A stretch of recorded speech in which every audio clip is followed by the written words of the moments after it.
Mr. Acting President, I rise tonight to speak about job security. Secure jobs for hardworking Australians. Secure jobs to ensure that workers have the confidence to spend their money, and in doing so provide our entrepreneurs and business with the confidence to invest, to innovate and to grow. Mr. President, I rise tonight to speak out against the growing trend in Australia to casual, unsecure work, the growing trend of companies contracting out jobs that were once permanent, the growing trend of businesses replacing full-time jobs with part-timers to avoid providing them with benefits and conditions, and to speak out against devaluing work. And in doing so, Mr. President, I acknowledge the work of many people, many institutions, but in particular the incredible work that's been done by, amongst others, many of the trade unions, including the National Union of Workers. Mr. President, casual jobs, short-term contracts and other insecure forms of work are on the rise. Secure jobs are getting harder and harder to find, and I rise tonight to speak on behalf of the labour hire worker toiling away in a warehouse in Williamstown, performing the same task as his workmate, but still receiving lower pay, inferior entitlements and no job security.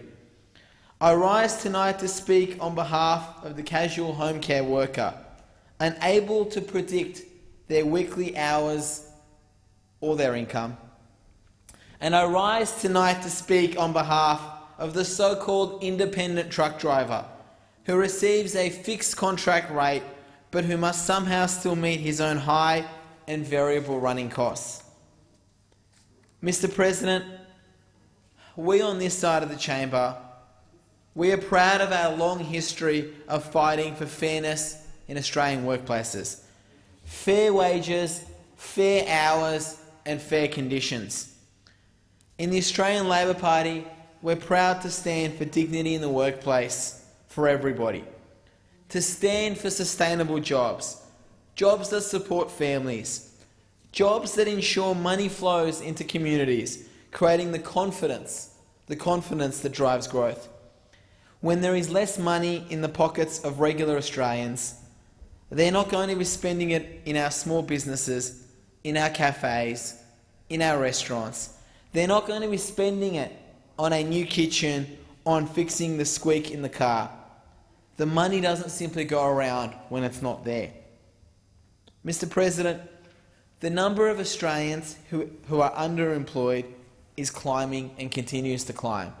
And there's a real hidden story there that unfortunately, in a lot of the figures we discuss in this place, when we talk about the headline unemployment rate, we seem to ignore or forget. In 1984, only 15% of all workers were casual. By 2004, this had almost doubled to 28%. Today, more than 35%, Senator Canavan, of workers are in casual jobs. 1/3, and it's a trend that's continuing to grow.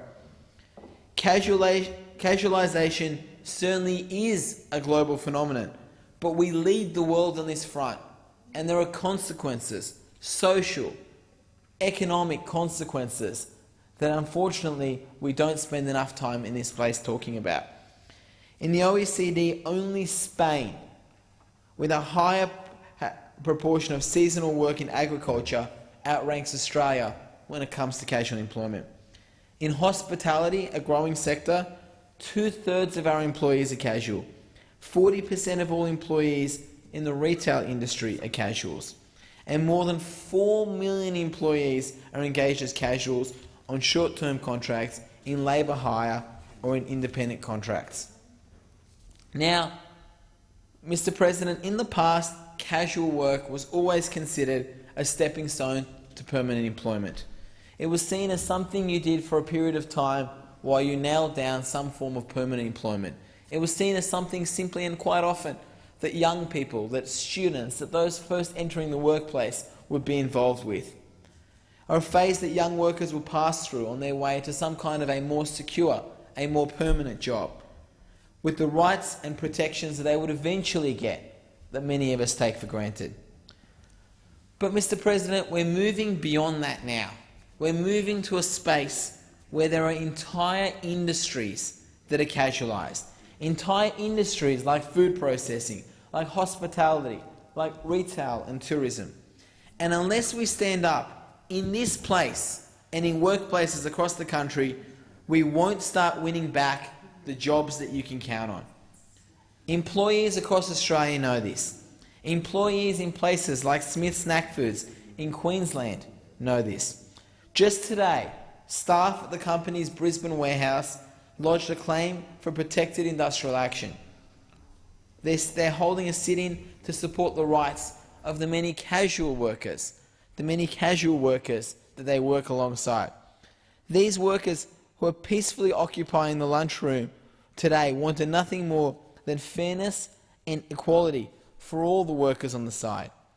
This entire idea that there's somehow going to be two classes of workers, those who are permanent and those who are casual, working side by side in the same workplace, producing the same work for different pay and different conditions, is simply something that they felt was unfair. At Smith's Snack Foods, as at workplaces right across this country, permanent employees want to make sure that casual workers have the same conditions that they have. And Mr. President, why shouldn't Australian employers also want workers enjoying more secure jobs? Because nobody earns their salary or their pay in a vacuum. In fact, many of the people in casual jobs spend much of their income in our local communities, in our local environments. And we need to remember the best lessons of history in this space. Economic growth is strongest when powered by the income gains of lower and middle income earners. One quick case study would always be the United States. Since an aggressive effort to bust unions began in earnest in the 1980s, household wages there have stagnated and have now slumped. In the US in recent decades, the real average income of households has actually been declining. Losing workplace conditions means losing household spending. And the heavy debt taken on by many households in response leaves the entire economy vulnerable to the sort of crisis banking collapses that have wreaked havoc on the Western world, best evidenced through the global financial crisis. In the Labor Party and for our friends in the trade union movement, protecting workers is who we are. It's in our DNA.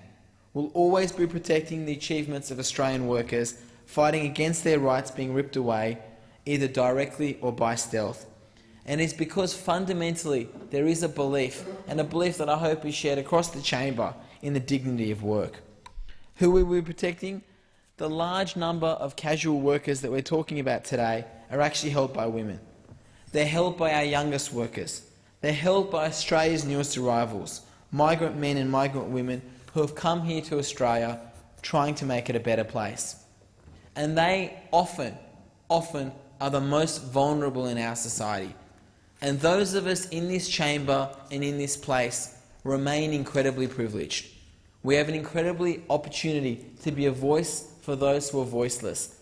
And when it comes to the growing trend of the casualisation of the workplace, we in this chamber have a responsibility to stand up and say, enough is enough. Thank you, Senator Dastyari. Senator